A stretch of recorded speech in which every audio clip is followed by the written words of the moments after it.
வணக்கம்.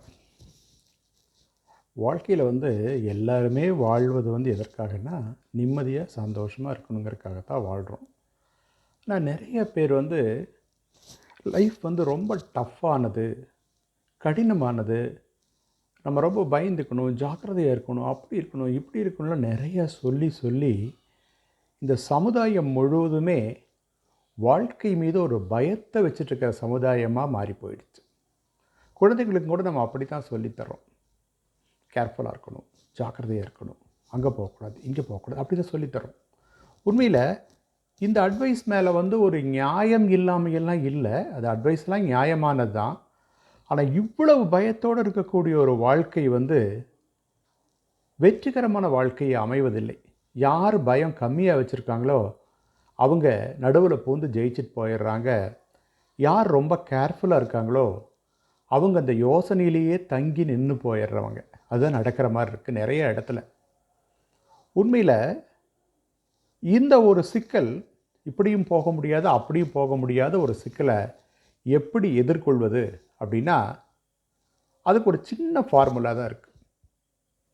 நம்ம சுதந்திர மனிதர்களாக, சுதந்திரமானவங்களாக, நம்ம நினச்ச செய்யக்கூடிய மனிதர்களாக வாழ்கிறது தான் சந்தோஷம். அதில் ஒன்றும் இரண்டாவது ஒப்பீனியன், கருத்து மாறுபாடு ஒன்றும் இல்லை. ஆனால் அப்படி வாழும்போது நம்ம நினைக்கிறத செஞ்சு நினச்சதை அடையணும் அப்படிங்கிற எண்ணத்துக்கு போகணுன்னா ஒரே ஒரு சின்ன ஃபார்முலாவை ஃபாலோ பண்ணிங்கன்னா போதும். அது என்ன தெரியுங்களா? உங்களுக்கே நீங்களே சில கட்டுப்பாடுகளை, சில வழிமுறைகளை, சில விதிமுறைகளை ஏற்படுத்திக்கிறது தான். நமக்கே நாமளே ஏற்படுத்திக்கிற விதிமுறைகள். எப்போ நமக்கே நாமளே ஒரு சில விதிமுறைகளை ஏற்படுத்தி அதை ஃபாலோ பண்ண ஆரம்பிக்கிறோமோ அப்போ நம்ம சுதந்திரமானவர்களாக மாறிவிடுகிறோம். அப்படி இல்லாமல் எந்த கட்டுப்பாடும் எனக்குள்ளும் எனக்கு இல்லை, வெளியிலேயும் எனக்கு இல்லை அப்படின்னா யாரோ ஒருத்தரால் கட்டுப்படுத்தக்கூடிய ஒரு நிலைமைக்கு நம்ம போயிடுறோம். ஸோ ஒரு சாதாரண மனநிலையில் நமக்கே இந்த நேரத்தில் படிக்கலாம், இந்த நேரத்தில் உழைக்கணும், இந்த நேரத்தில் ஓய்வு பெறலாம், இந்த நேரத்தில் பொழுதுபோக்குகளை அனுபவிக்கலாம் அப்படின்னா நாமளே ஒரு ஃப்ரேம் ஒர்க்குள்ளே உட்கார வச்சுக்கிட்டோம்னா மற்ற எல்லா நேரங்களும் அந்த நேரம் உட்பட வாழ்க்கை சுதந்திரமானதாக மாறுகிறது. வேலை அப்படின்னு ஒரு விஷயத்தை எடுத்துட்டிங்கன்னா, வேலைங்கிறது என்ன தெரியுங்களா? வேலை ஏன் கடினமாக தோன்றுகிறது தெரியுங்களா? நமக்கு பிடித்ததை செய்யும்போது நமக்கு கடினமாக தோணாது, பிடிக்காது செய்கிற போது கடினமாக தோணும். ஸோ இந்த இடத்துல ஒர்க் அப்படிங்கிற இடத்துல ரெண்டு விஷயம். ஒன்று பிடித்த வேலையை செய்கிறது, இன்னொன்று கிடைத்த வேலையை பிடித்த மாதிரி மாற்றிக்கிறது. ஜப்பான் மொழியில் இக்கிகைன்னு ஒன்று சொல்லுவாங்க. இக்கிகைக்கு நிறைய அர்த்தங்கள் சொல்லுவாங்க. அதாவது உங்கள் ப்ரொஃபஷனை, உங்கள் வேலையை நீங்களே திளைத்து செய்கிற அந்த சமாச்சாரம் இக்கிகை அப்படின்னு ஒரு சொல்லுவாங்க.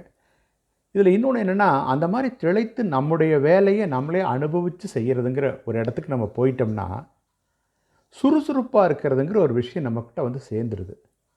சுறுசுறுப்பாக இருக்கிற எந்த மனுஷனுமே சோகமாக இருக்கிறது இல்லை. சுறுசுறுப்பாக இருக்கிற போது சோகம் இல்லைங்க. அங்கே திளைத்திருக்கும் நிலைங்கிற ஒரு ஆனந்த நிலைக்கு வேணால் அவன் போவானோ வழிய சோகமாக இருக்குங்கிற ஒரு விஷயம் சுறுசுறுப்பாக இருக்கிறவங்ககிட்ட இருக்கிறது இல்லை.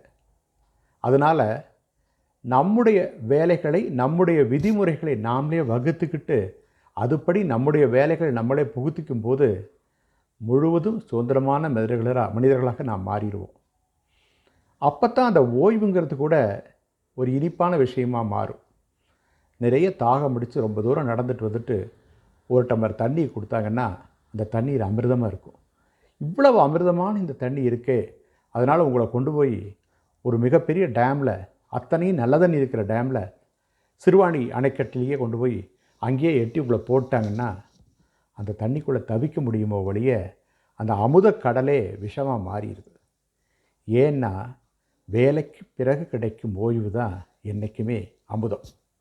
அமுதமாகவே இருந்தாலும், அமுத கடல்லையே மூழ்கினாலும் கூட வேலைக்கு பிறகு கிடைக்கும் ஓய்வுங்கிற ஒரு விஷயம் இல்லாதனால, எதுவுமே அளவுக்கு மிஞ்சி நிற்கிறதுனால நமக்கு அது சோகமாக மாறுகிறது. ஆகவே சுகித்திருப்பல், இருத்தல், சந்தோஷமாக இருத்தல், இது எல்லாமே உழைப்போட தொடர்ந்து வரும்போது தான் அது சந்தோஷமாக மாறுது.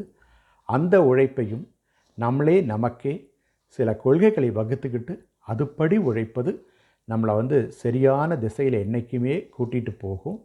அந்த வேலையிலையும் திளைத்து அனுபவித்து அந்த வேலையை செய்கிறது எப்பவுமே எல்லோருக்குமே வாழ்க்கையவே அர்த்தமுள்ளதாக மாற்றும்.